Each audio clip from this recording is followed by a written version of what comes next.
Well, hello, folks. Welcome to the Sunday afternoon call.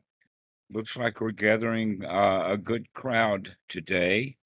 It is, in fact, the last day of August, and that means that we've got a sort of a change of season coming up, and so we can use this to kind of renew our practice. And that today's talk is actually going to be a response or an answer to several questions, and that most of the questions that happen have to do with, oh, I feel really restless right now, and that I can't stop the restlessness right now. And so I'm going to just stay restless for a while, and maybe it will dissipate. And then the analogy would be that when the log is dragged out of the bog, doesn't it have to sit for a while before it can be set on fire? And then other questions would be like, oh, I've um, I've gladdened the mind, but it's not gladdened yet. And so what do I do? These are beginners kinds of questions that happen over and over and over again that goes, let us say, in the direction of having a gradual path. And that you will find evidence of gradual path in all forms of Buddhism. You'll even find gradual path in some of the suttas. But the Buddha didn't teach a gradual path. He taught a direct path. And the direct path means that you do it right now. Now, there are several words that we can use that are going in that direction, but mainly what we're going to be talking about today are the five hindrances and spotting the five hindrances and removing the hindrance that we see right here, right now, rather than waiting. Oh, I'm restless right now. Well, restlessness is a hindrance. Shall I just stay restless for a while because it's hard to settle down? Now, there's several suttas in the canon that talk about how to deal with various hindrances. Basically, what we can say is that there are four energized, too much, uh, uh, too much heaviness, too much activity, and one that's not enough. And the one that's not enough is normally translated as sloth and torpor. Now, what we mean by sloth and torpor, sloth is actually uh, oh, I don't have the energy. Oh, I can't do it right now. Oh, I'm restless now and I can't do anything about it. So you can see that, in fact, the mind is restless and spinning. The hindrance to improvement then is not the restlessness, it's the sloth that, oh, it's too much to deal with right now. And that what torpor is actually lack of energy, almost tiredness, sleepiness, and that kind of thing. And so we can deal with sloth and torpor by bringing up our energy to where the other uh, actually we say the Panchanara, we talk about 5 hindrances, but in some suttas, they actually add additional qualities to it. And one of the qualities that is added to it is fear. But mostly the 4 hindrances that we're talking about is restlessness, which is also worry, and doubt. Now, the interesting thing about doubt is that doubt is closer to worry and closer to restlessness than sloth is to torpor. And yet they've linked sloth and torpor together and separated doubt and restlessness.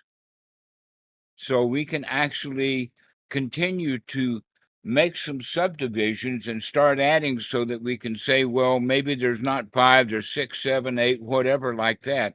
But the main thing is that some of the hindrances prevent us from practicing because we don't have the effort or the energy to do the practice. And then the other hindrances are such that whatever effort or energy that we put in, it's not enough to overtake the hindrance. And so, with that foundation, we can actually come up to understanding that we can do something about the hindrance right here, right now, if we can see the hindrance. If we can see what's going on, then we can deal with it correctly right here, right now. And so when the Buddha said that right noble viewing, right noble investigation is, in fact, the most important, it's the first. Now, it's not the first chronologically. The first one chronologically is to remember to look. So once we remember to look, can we in fact look well enough that we can actually see? Going back to the log and the bog, to give a little background for that, the Buddha had it in Sutra number 36, where the Buddha says that if you have a log out in the bog, if you in fact have a log in the swamp that is saturated, it cannot be uh, started on fire. And what this means then is that the mind is saturated with hindrances, and that if we pull the log out of the bog, it's still wet.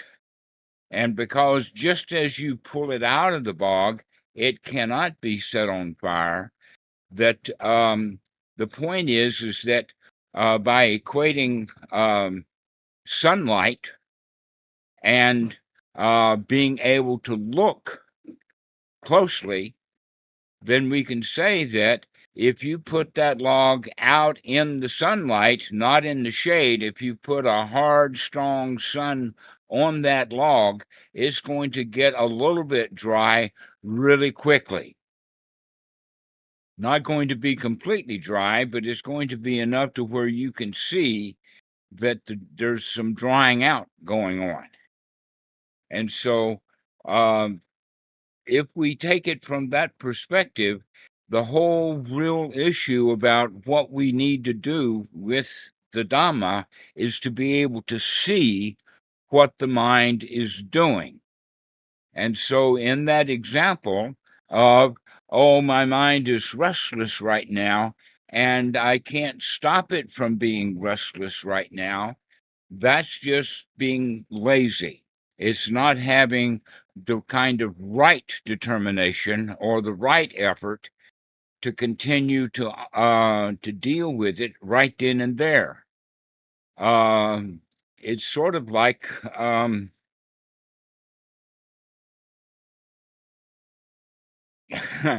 catching something. Let's say the mouse and the cat. The cat knows that the mouse is in the room, but the cat's going to stay there and he's going to wait for that mouse to make a move, and then he's going to pounce. So with that, we can say that we're going to be watching for that restlessness. And when those restless thoughts come up, we can say, aha, I caught you. Aha, I caught you. Even if you have to say, aha, I caught you a dozen times or 100 times in a row, the mind may say restless, but you're interrupting that random agitation of the mind. And we need to continue to do that. In fact, going with the analogy that Bhikkhu Buddhadasa has made when he says is that when you are physically sick, when the body is sick, that's a good time to practice. But what he really meant that is that really the right time to practice is when it is hard to practice, because that means then that you're putting in that skill of right noble effort to keep coming back and keep coming back and keep coming back. So when somebody says, I can't gladden the mind because when I have happy, gladdening thoughts, I just don't gladden the mind. How many of you ever had those kind of thoughts? That gladdening the mind is hard to do. Timo, you're on the spot. Have you had that thought? It's hard to do. Yes, but I would differentiate that it's, for me, it's hard with thoughts, or at least the way I understand the word thought most of the time. So gladdening the mind may not be hard, but having wholesome thoughts in the sense of, or using wholesome thoughts to gladden the mind seems hard sometimes. Or I've known that to been a thought that I had. Okay. Can you see, in fact, that really what's going on is that you have one gladdening thought and that you're expecting more from it than you were able to get, or that you expect it to be long lasting, to where, in fact, after you have that, oh, this is okay, no problem, or whatever wholesome thought that you had in the moment, is then immediately followed by a thought of unwholesome, of hindrance, almost as if you're in an argument with yourself, in the sense of, oh, I feel good. No, I don't. Oh, I feel satisfied, but not satisfied enough.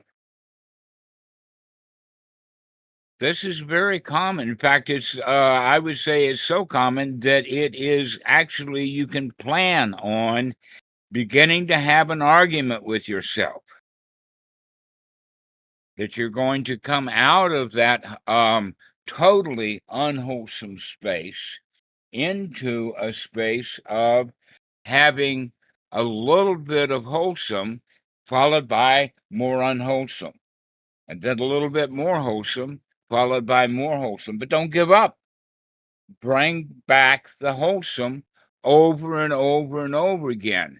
It's just like going to a gym and you take up a dumbbell and you do 1, 2, 3 reps, and then you set the dumbbell down. Oh, that was enough. Let me put it in the left hand. 1, 2, 3. Now I've done all the exercise I need to do.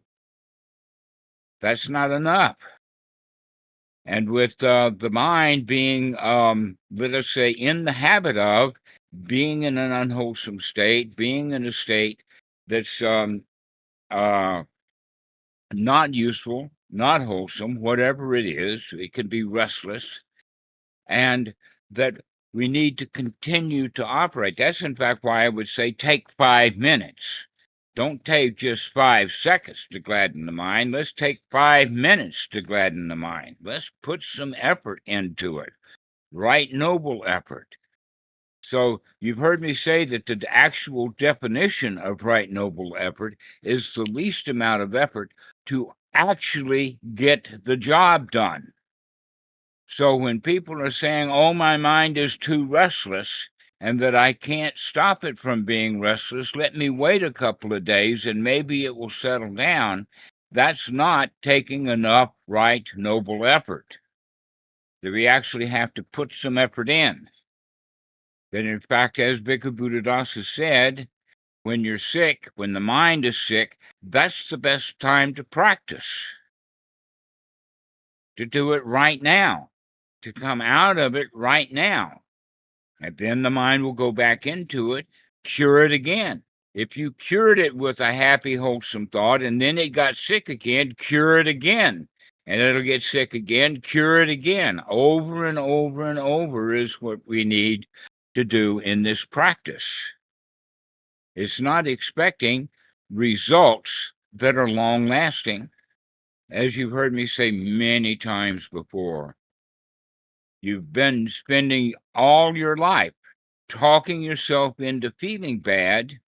Now is the time to start talking to yourself into feeling good. But not just start doing it, but to keep doing it and keep doing it and keep doing it over and over again. This is why we call it practice. So when the piano student can play his little piece, maybe Twinkle, Twinkle, Little Star, or whatever like that, if he gets up from the piano and goes off and plays with his toys, he's not improving. He needs to play Twinkle, Twinkle, Little Star a second time, a third time, a fourth time. Play it over and over and over again until you begin to get some muscle memory. And the same thing is true with gladdening the mind, that we need to keep practicing gladdening the mind over and over and over and over again. I keep stressing this, and yet people keep asking questions about it over and over and over again, as if it's, please give me permission to not practice gladdening the mind when the mind is restless. I'm not going to do that. I'm going to say, no, practice that when the mind is really restless and restless and restless, now's the time to practice over and over and over again.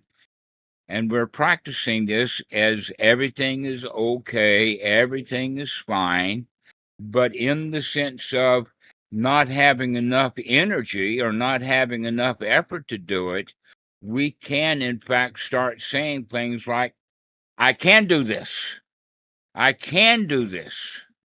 I can, in fact, continue to be okay, even when the mind wants to be not okay. I can still gladden the mind, even when the mind doesn't want to be gladdened.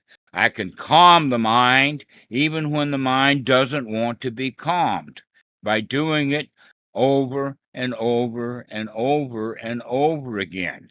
And in fact, make it a game. Make it a hide and seek game, so that whenever that unwholesome thought comes up, you can say, aha, I caught you. So, Joseph, I'm really glad to see you here. This talk is actually for you.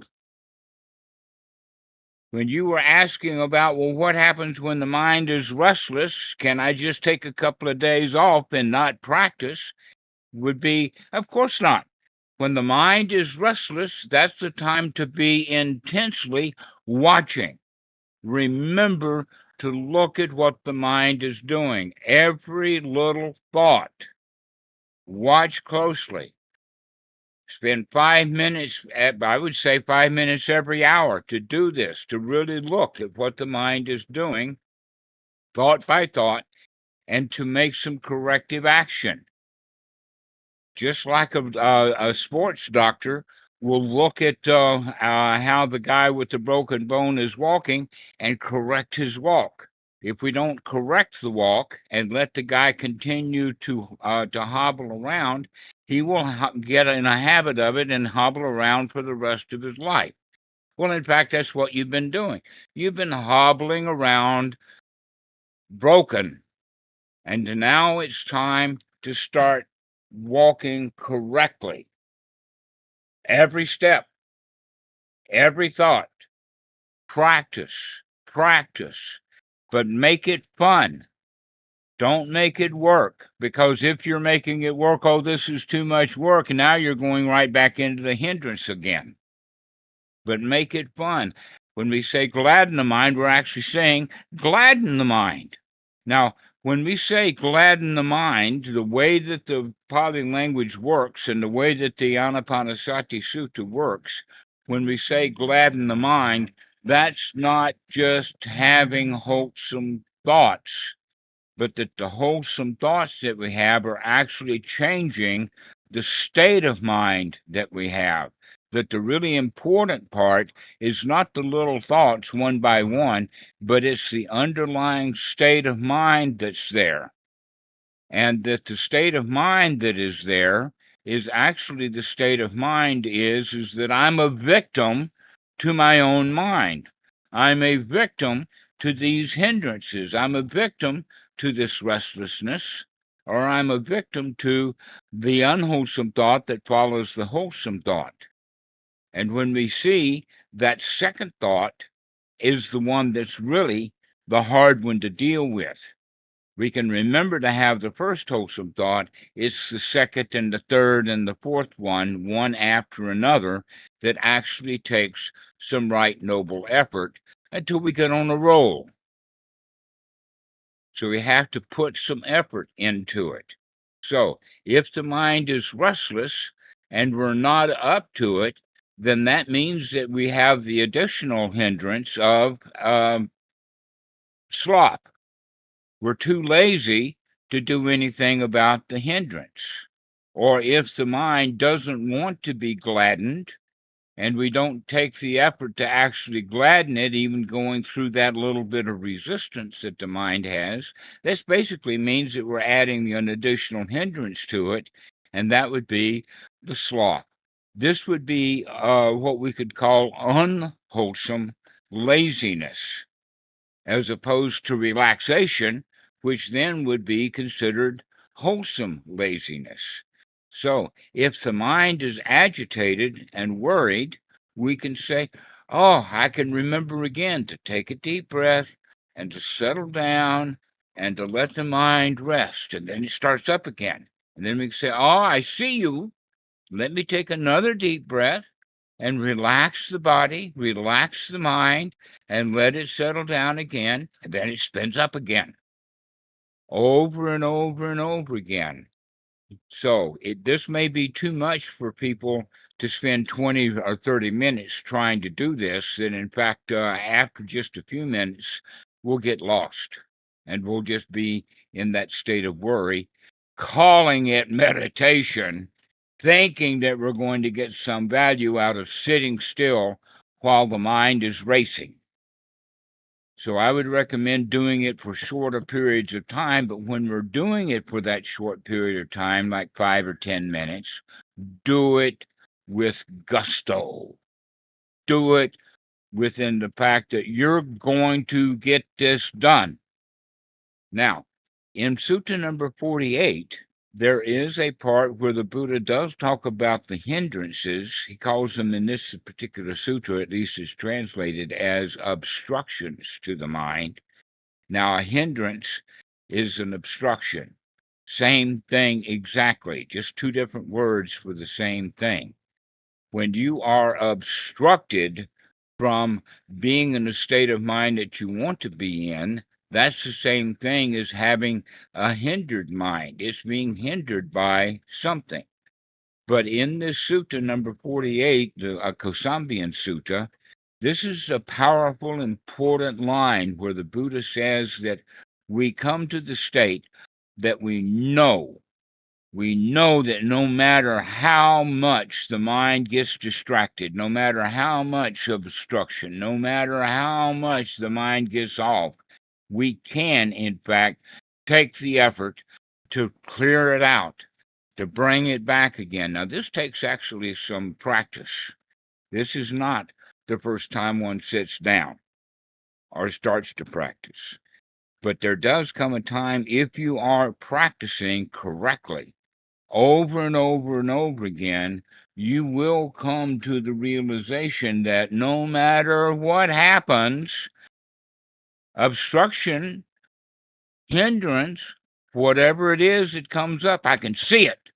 And I can take the effort to throw that out and change the attitude of the mind. I can brighten the mind, gladden the mind, and I can begin to look to see what reality actually is, rather than the reality that's being created by the hindrance.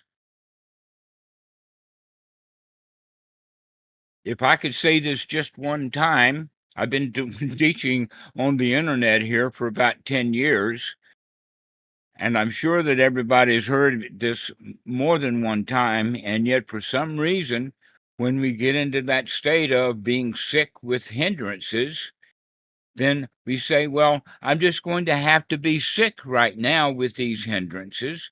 Where the Buddha teaches, no, look at what you're doing.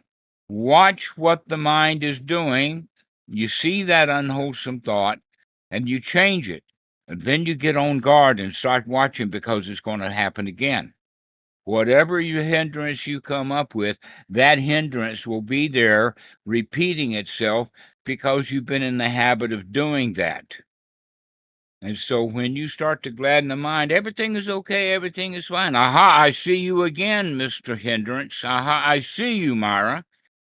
So you keep coming back over and over and over again, so that we don't have to ask that question, is it okay to have the hindrance just be there? No, that's the gradual path. That's the long path. That you have, let us say, 100 hindrances in a row, and you find one of them and then let them go. That's going to be a long, slow path. But every hindrance that comes up, if you stop it right then and there, that's the direct path. Go directly to it. Amrit, you got your hand up? Go ahead. Yeah, I have kind of one point. So the way now you are teaching, also you taught the same way in the past, and everything is very, very clear.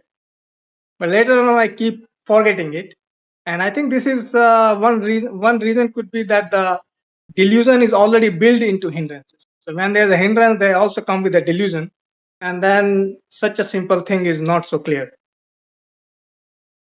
That's right. That in fact, possibly the major number one hindrance is not looking, not seeing, not remembering to pay attention to what's going on. Well, that would then be the sloth, not paying attention. So we have to actually practice getting enough effort up to actually pay attention to what's going on inside there, to begin to see by looking over and over again. In fact, it's a very good idea to not just look at the thoughts that you have, but also investigate the mind state, investigate your attitude. Do you, in fact, right now have a winner's attitude, or are you in the habit of having an unwholesome attitude of a victim? Having the attitude that the hindrances are strong and my mind is weak, that's just a victim's attitude. Can we change that? Can we see that, oh, I have the attitude that hindrances are heavy right now, and say, no, they're not. I can fix this. I can come out of this. That no matter how obstructed with hindrances, no matter how restless the mind gets, I can keep coming back and keep coming back and keep coming back. Now, in this sutta, there's something very important that I should talk about. And that is that the Buddha says that when you begin to have the attitude that no matter how obstructed your mind gets, you can, in fact, throw that obstruction out. He says that that's the first noble step. That step is noble. That step is actually part of the path. This is the path.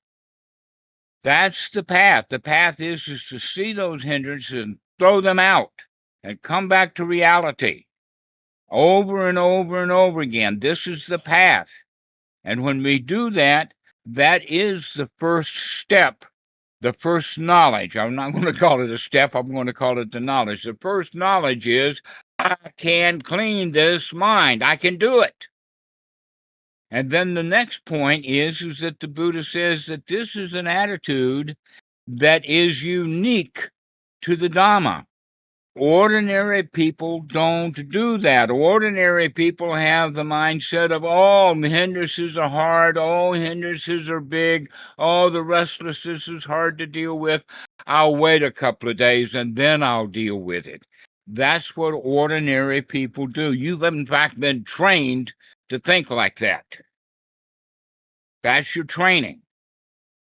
And so the correct way is to begin to say, I can see what this mind is doing, and I can, in fact, train it. I can come out of this. And along with that is also the attitude.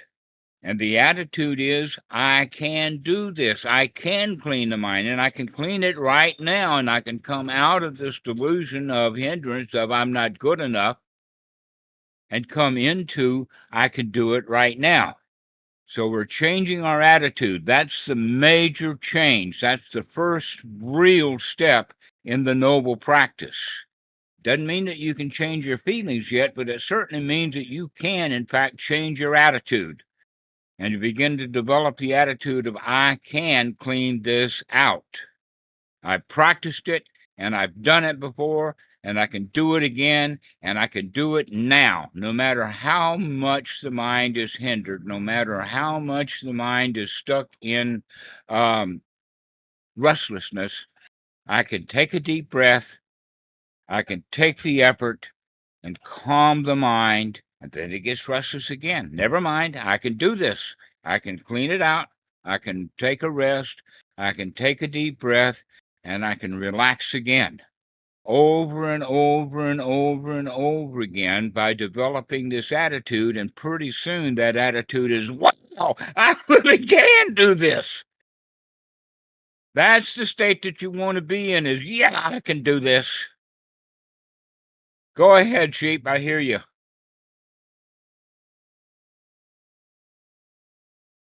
Hello, can you hear me? Yes, I can hear you. Hello, Hello? I just want to say something. Like I'm sometimes Mara itself doesn't come out like in a strong emotion. Like for example, I've been practicing catching, but lately like nothing happened. It's like neutral state of mind.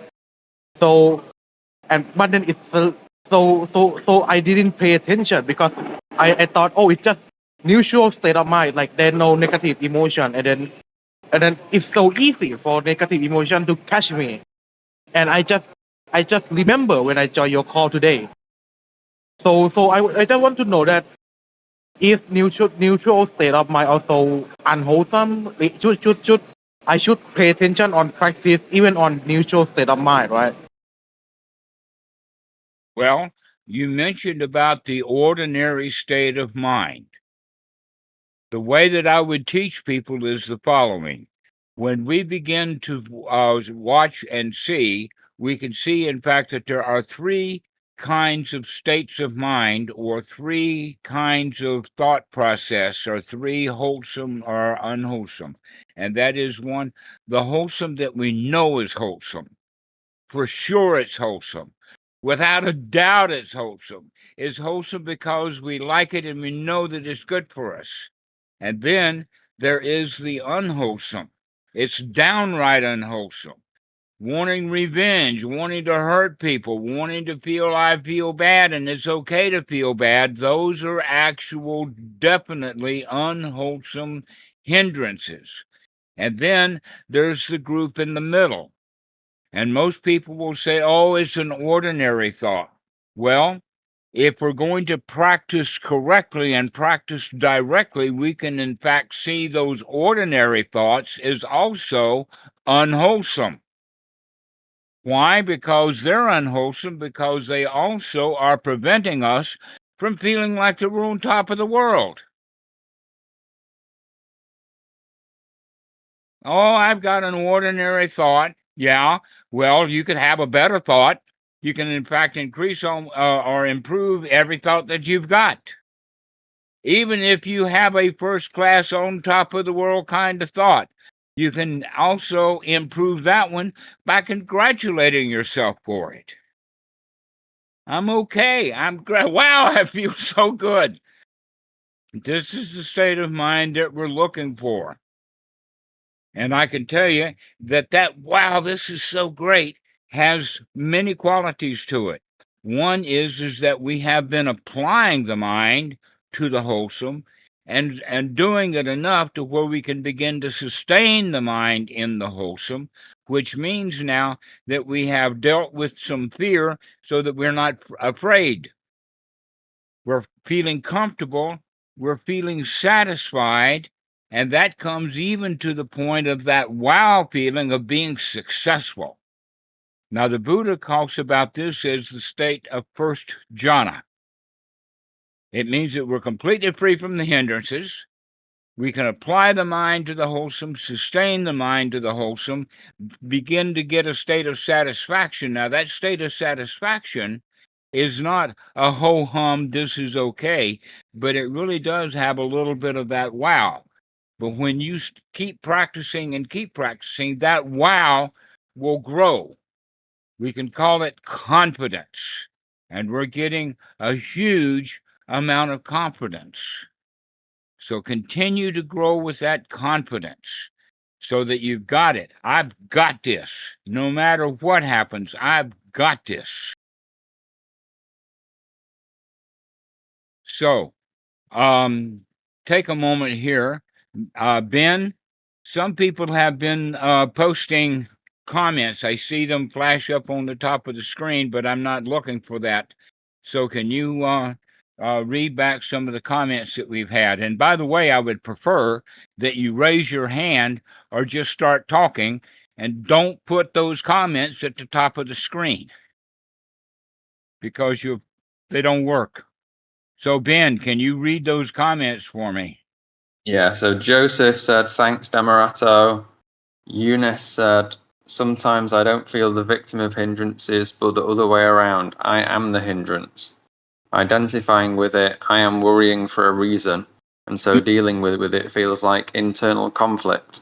So I guess instead of feeling victim of hindrances, I feel victim of sati, and so don't want to look because looking would stop me. Okay. All right. And then So, go ahead.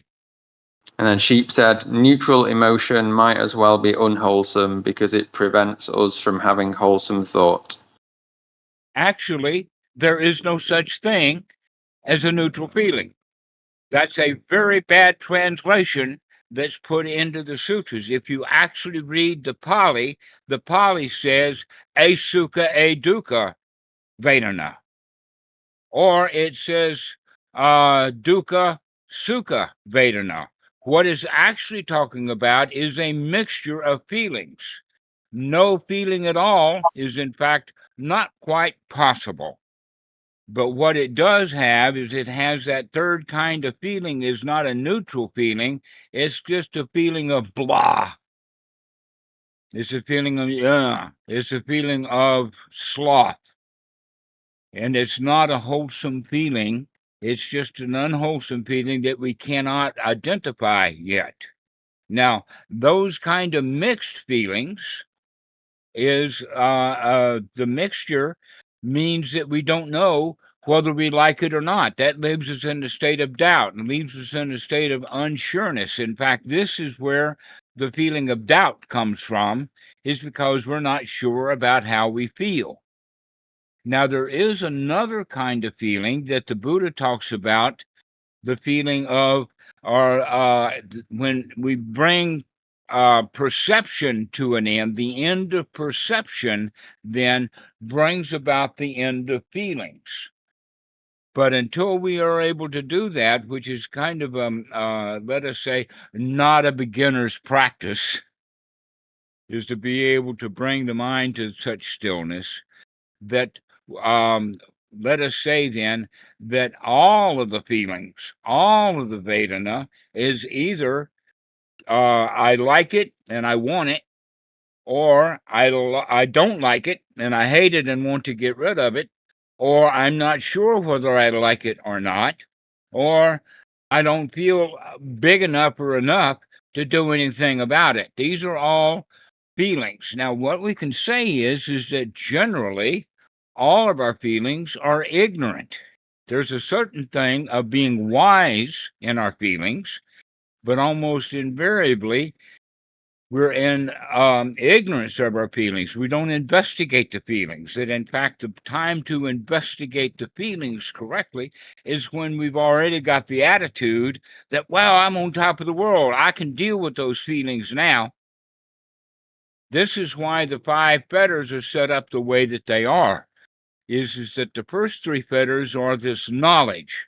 This knowledge, in fact, that I can clean out the mind, and then the knowledge of being able to clean out the mind, and then the knowledge of the path of how to do it, the Eightfold Noble Path. What we mean by that is that the knowledge and vision of what is and what is not the path, we know that for sure. Only after we deal with this 3 fetters of knowledge are we able to, in fact, start with the 4th feeling or the 4th fetter, which is actually the liking, and the 5th fetter is actually the not liking. So let's deal with things in order and not deal so much with feelings right now, but let's, in fact, get the mind straightened out. That once we get the body in a state of rest, relaxation, comfort, and we have the attitude set up that I can do this, now we have the tools necessary to work with the feelings. Now, that doesn't mean that we have to wait months and months and months to do that. We, in fact, can do that within a short period of time, but it's kind of intermittent. And we need to develop the skills to do this. But over and over and over again, we need to practice getting the mind into a good state, a wholesome state, a state of attitude, because your attitude, in fact, let us say, influences strongly the kind of thoughts that you're going to have. If you have a good, wholesome, happy winner's attitude, then you're going to have good, wholesome, happy thoughts. And the way that we get the mind into that state of a wholesome winner's attitude rather than a victim is by gladdening the mind, by brightening the mind, by bringing it up to a certain level. So let's see what. Amrit, do you have anything to say now?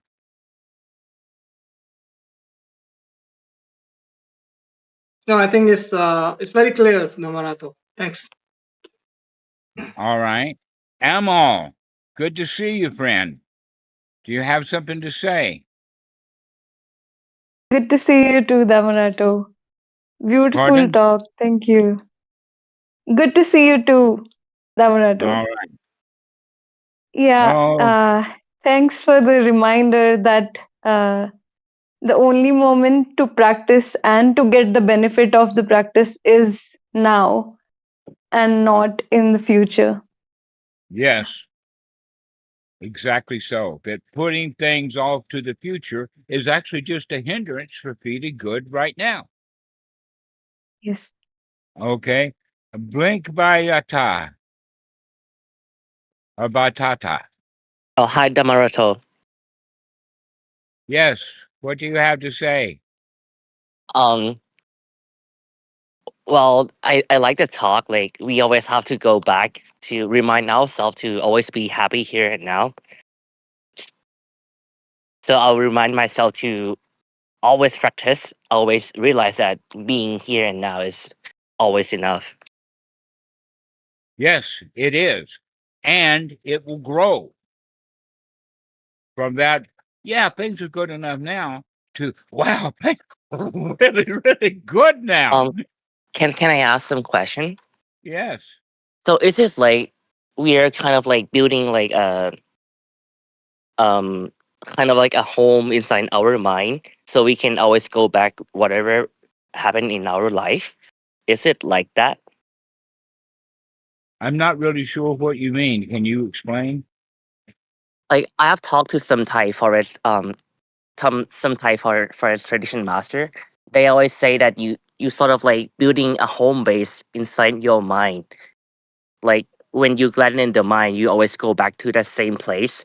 That same place that feels okay, already enough, happy. Well, you have So to develop that first. So yeah, those yeah. old masters are talking about something that they've forgotten that you don't have. They think that everybody has got that. It may have taken him 20 years to develop that because he was on the old slow gradual method. And now 20 years later, he's forgotten how much effort he had to put into getting to that state. So now is your time to develop it, and you can do it quickly by continuing to practice over and over and over and over again, so that you've got basically nothing else to do. Once you see how great this stuff is, you begin to do it all the time, because not all the time, because if I say all the time, then you'll say, oh, I should do it all the time. And now you've gotten back into hindrance again. But you do have the now, and right now you can practice if you remember to practice right now. So let's develop that being able to remember to look as a skill. And then we're going to develop the skill of actually looking and seeing correctly. And then we develop the skill of right effort to make a change to that. And these are the three basic skills that we need. And then as we progress, we're going to go from that satisfaction into success. That's when we add the fourth item on the Eightfold Noble Path. And the Pali word for that is samasankappa. And that's really the attitude change. You can change your attitude. You can change your thoughts and change your thoughts until you begin to say, I can do this. I can change these thoughts. I can get the mind out of the hindrances. And when we get to that point, now we've gotten someplace. We've gotten all four of them, including you've got that right attitude. And then we can deal with the hindrances or the fetters of ill will and greed. We've got the tools to deal with them. So let's see who else. Okay, Fabian, do you have something to say? Any questions? Hi, Dhammarato. Thank you so much for the talk.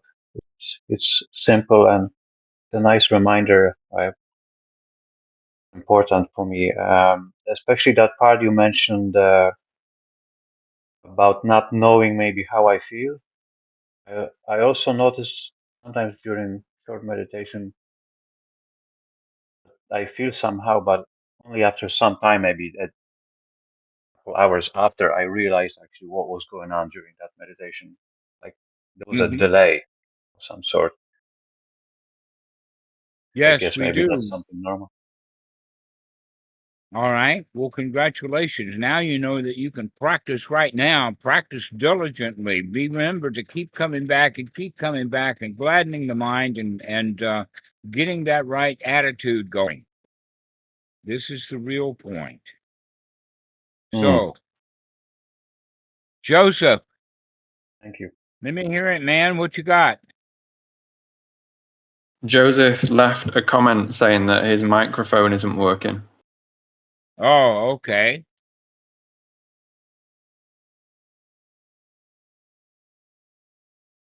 So, Krishna, Mr. Paperclip, do you have something to say?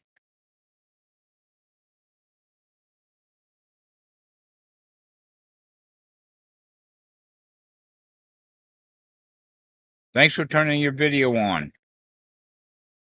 I can go ahead and talk. Can't hear you. Think your mic has problem. Yeah, I don't hear you.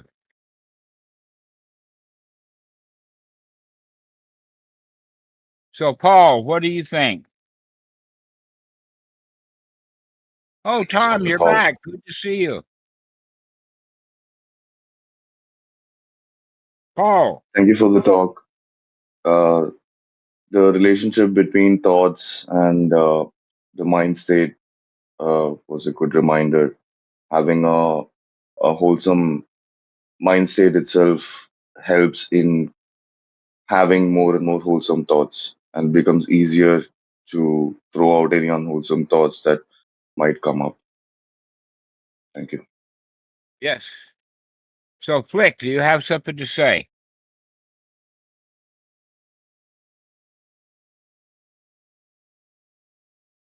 Did you say Rick? Yes. Yeah, Rick. Oh, okay. Yeah, no, a great talk. I think the reminder that the moment that you feel like worst or very like hot in a way is probably the best moment to practice. It's like a good reminder to practice actually. Yes, I it think is. It's an excellent reminder to practice. When you don't feel good, that's the time to practice to feel good. yeah, the most obvious time. More than obvious. Exactly. Yeah. So, Tom, do you have something to say?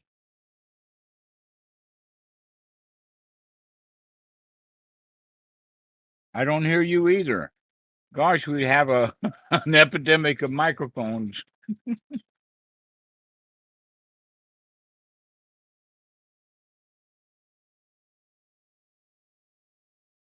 Can't So, hear Giannis, you. who said that? No, it was me, Dhammarato. I'm just saying, can't hear Tom. Giannis, do you have something to say? Yeah, like I'm still looking for what to do when I identify with the hindrances. Like, so I feel like I cannot tell myself I can do this because I'm in the hindrances. Like, I want this basically. And so if I, like the thing I wrote, if I look, it's like I'm stopping myself. So I'm just a bit confused as what to do when I identify with the hindrance. So it's not like I feel a victim to it. It's not I feel bad, but it's like it's like I feel good. It's or I think I feel good because usually looking back, that was not true. Yes, I can see that you're confused about it, and that the correct answer for you is to take the right noble effort to number one, see that you're in that state of identifying with the hindrances and recognize that it is a hindrance, and then come out of it and having thoughts that would help you to come out of it. Like, wow, I don't have to think about that. Wow, I can relax and feel good. No place to go and nothing to do, and everything is cool. That those hindrances. Because it, yeah, Go because ahead. it kind of stirs up internal conflict. It's like, yeah, like I'm saying that just to stop myself. That's how it feels. Right. Well, stop. Just stop feeling like that and change it. Just stop that. Take the right noble effort to put that stuff to an end and say, hey, I'm better off without that. Right. Yes, we need to practice coming out of that stuff. So, Z, what do you have to say?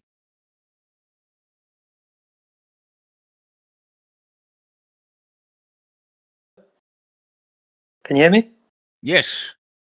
Oh, hello everyone. Yeah, a lot of it just was a nice reminder. I think a lot of your videos have these similar lessons in them, and I agreed with the bit about practicing when it's hard, because for me anyway, it really helps me later on, because if I am going through a difficult time or having unwholesome thoughts, I can always say, hey, I've been here before and I mastered it. I put in some wholesome thoughts and I can do it again. And that leads to confidence. And I think right effort just takes care of it all. Just doing it over and over again until it just becomes natural. Yes, that's a good phrase. The way that I stated it is been there, done that. Wow, I've been there, done that. Wow, I've identified with that hindrance before. I've been there, done that. Now it's time to leave, to get out. So, there was another question that I would like to touch on before we finish the call. And that was, Ben, somebody asked about pride. Yeah, let me just find it. It said, sometimes we might get attached to being right about our own practice. How can we cut through the pride in our views when it gets in the way of seeing more clearly? All right. Let's talk about the distinction between actually all pride, if you think about it as pride, is generally false because there's something else underneath there. That in fact, all bullies are bullies because they feel incomplete underneath, and so they use power, they use authority, they use violence, etc., like that, to help them feel better because they actually don't feel good. And so the first thing to point out is that we need to actually look at how we actually feel, not how we think I should behave or that point. Now, let's talk about pride in a completely different way.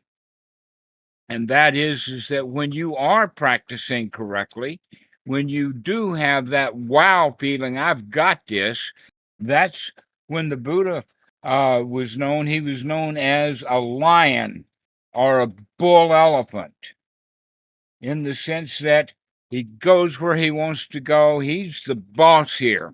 Now, in Western culture, because of Christianity, they know pride only in the sense of a false pride. That pride that has let us say, the rotten core. The apple looks wonderful on the outside, but it's got a worm in it. It's eaten alive. So when your apple is full, when it is in fact wholesome, when it is in fact in that state of feeling on top of the world, give yourself credit for that. Allow that feeling of being on top of the world. You've heard me talk about it before that everyone is an emperor of their own pile of dirt. If you're on top of the world, if you're on top of the pile of dirt, doesn't that feel really great? That's a wonderful feeling to be on top of the world. But one who is full of pride, one who is a bully, in fact, is actually buried under their pile of dirt, thinking that they're not. So the reality is that you have to see that you are under your own pile of dirt. And come out of that. And you can come out of it immediately. Right now, you can just come out of that stuff and say, I'm okay right now. I don't have to be prideful in that false pride way. Another quality of pride has to do with competition, that we feel competitive, we compare ourselves with other people. Now, this kind of feeling that I'm talking about, that wow, I feel great, does not compare yourself with other people. It's not a comparison. It's knowledge that's direct. But people who have comparison when they're in competition, when they see themselves as I am, in the sense of I am better than others, then that's the kind of pride that is based upon competition. It's based upon a false premise. Now, generally, when we compare ourselves with someone, we generally have a, let us say, an agenda so that we know whether we're going to win or not. So when we compare ourselves with, let us say, some superstar, naturally, we're going to feel victim because we're not good enough. If we compare ourselves with someone that we look down on, now we're going to have that false pride. I'm better than he is. The better thing to do is to see that I'm comparing myself with others and that I can stop that. I can come out of it. I feel good directly, just like I am. No need to compare. No need to have that kind of false pride. Let's have the real deal. Let's be a lion. Let's be on top of the world. Let's feel great. And the first place that we start with that first knowledge is the knowledge that no matter how obstructed the mind gets, we can come out of that and feel good again. We can come out of that hindrance, whatever the hindrance is, and see the reality that everything is okay. You're fine. No problem. This is why I use the word enough. We're not looking for being the star of the show. In fact, we're looking to come out of the show and just become the audience. Just observe, just watch. No need to be on top of the world in their people's world. Let's be on top of our own world. Everyone's got their own pile of dirt. Let's be the champion. Let's be the emperor of this pile of dirt, the dirt of the mind. So, does anybody have any comments about that?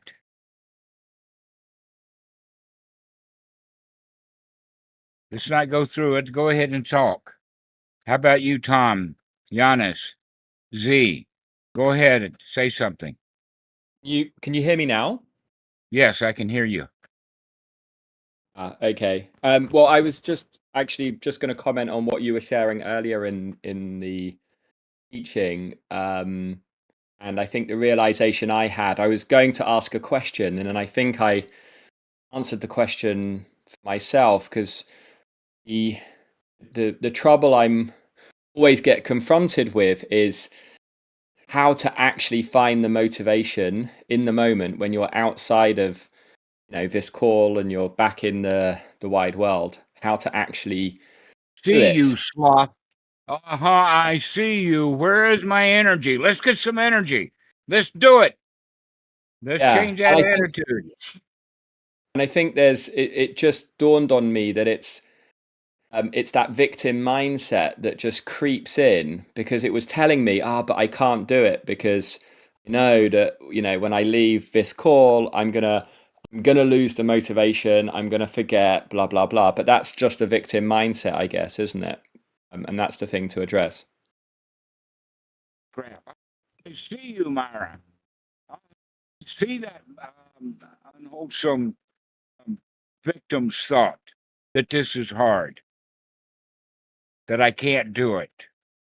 If we can see that, then we can take up that motivation. So that's actually part of, if not most of, the right noble effort, the effort to actually practice. And part of that effort is to change. This is a change model. But you can't change what you don't see, and you can't see what you don't remember to look at. And so there's an element of right noble effort involved with all of that stuff. And that's the hindrance of don't care, don't worry, everything is all right. That blasé kind of feeling that is referred to by a very ancient word in English language called sloth. All right, so let's not be slothful. Let's be energetic. Once we're actually over that sloth, now we've got the effort, now we've got the energy to actually get rid of the other hindrances.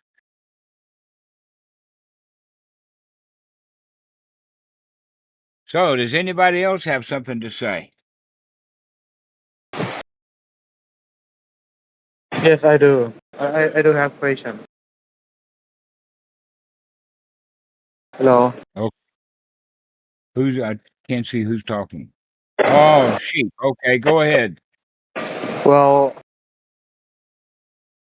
so from what I understanding is that, like, if our body, for example, maybe you have diabetes or like high blood pressure, and maybe it make you tired, make your body tired, it's still wholesome to think that yes, even if restlessness or even sloth, I can still have wholesome thought. So that is a wholesome thought, right? Not like, yeah. Yes, high blood pressure, by the way, is at least psychosomatic. The doctors want to treat it with medicine, but the right way to treat high blood pressure is don't put yourself into stress.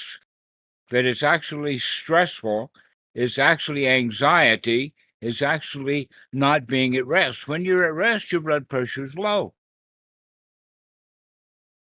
not high. So don't pressurize yourself.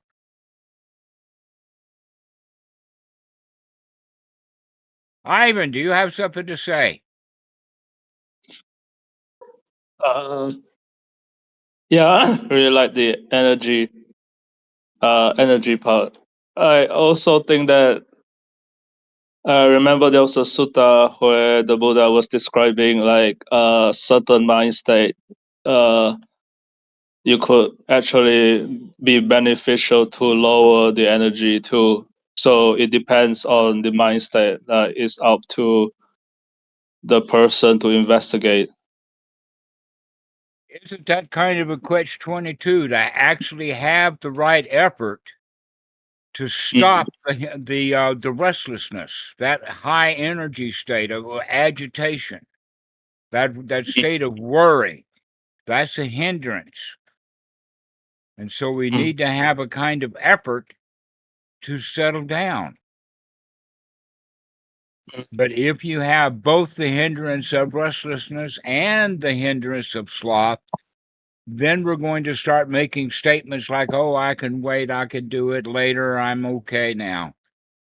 Because that's the sloth talking. Meanwhile, the mind is spinning and spinning and spinning. And this is, in fact, this is a place where the breath comes in. To let the body relax, to take a deep breath, get the body oxygenated. In fact, the cycling of the breath will actually remove part of that agitation kind of chemicals. Those agitating chemicals are known as cortisol and adrenaline, and they are in the blood. Now, the Buddha was not a modern doctor or a physicist or a neurologist. He only knew empirically that was what was going on. That's why he would talk about the breath, to let the breath soothe you and settle you down. But you have to take the right noble effort to do that, to calm that agitation rather than put up with it in a blah, unwholesome kind of way. I think that's the funny thing about dukkha, right?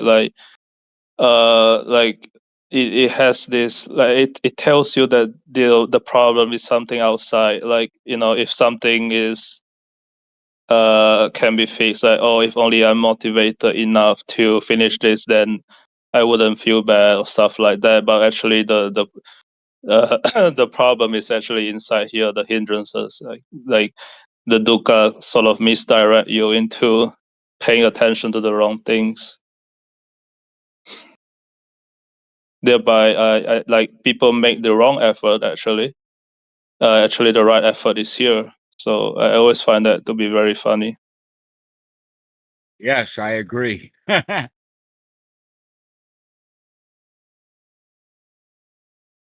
All right. Does anybody else have something to say? Yes, I have one, but it's gonna be very weird question for me. Is that okay? Go ahead. Well, I found the new Mara. The Mara come to me in the new way. It's I the bet Mara not. is I bet you gluttony. just Like, see it. I bet you just see it. I bet it's been there before and you didn't see it. yeah, It's been there for a long time. If the Mara is when I finish eating something, I want to eat more. That's Mara. Yes, it's an old habit. The habit of I don't Yeah. have enough. So here's And the easy way for you to do that. Every bite you take, this is especially good when you're not around your mother. Because when you're around your mother, you want to please her. And every woman that I know, I'll check this out with Amon. Every woman that I know, they want their food to be eaten. They want to know that you enjoy it. And so it's the mother in your head that you're trying to please when you want more food. And so the way that you can deal with this, Shepherd, yeah. your mic is really messy right now. Go ahead and turn it off. Okay. The way to deal with this is to start to remember to look at every bite you take. You chew it well, you chew it slowly, you enjoy the heck out of it. You notice it.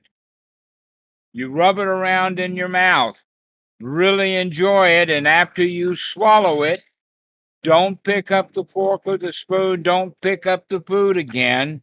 Instead, ask yourself the question, is this enough? Make sure that you ask that question so that you begin to leave stuff on your plate.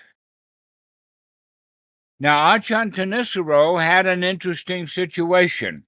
He had an elderly Thai woman staying at the Wat, and that the only thing, she was quite disciplined, the only thing that she would eat is the leftovers that he left in his bowl. That put special pressure on him to leave enough in his bowl for her to eat. All right? So imagine that you've got a dog or a friend or someone who needs to eat the food. After you've finished eating, leave something. Don't eat it all. Always leave something on your plate. That, in fact, in some cultures, that's part of the situation. If you eat everything on your plate as a guest at some place, that means that the cook or the wife has to fill your plate up again. The only way that you're going to get her to stop putting food on your plate is when you stop eating with food still on your plate. All right? So instead of eating it all and wanting more, now your job is exactly opposite to that. Now I have to stop eating before the plate's empty.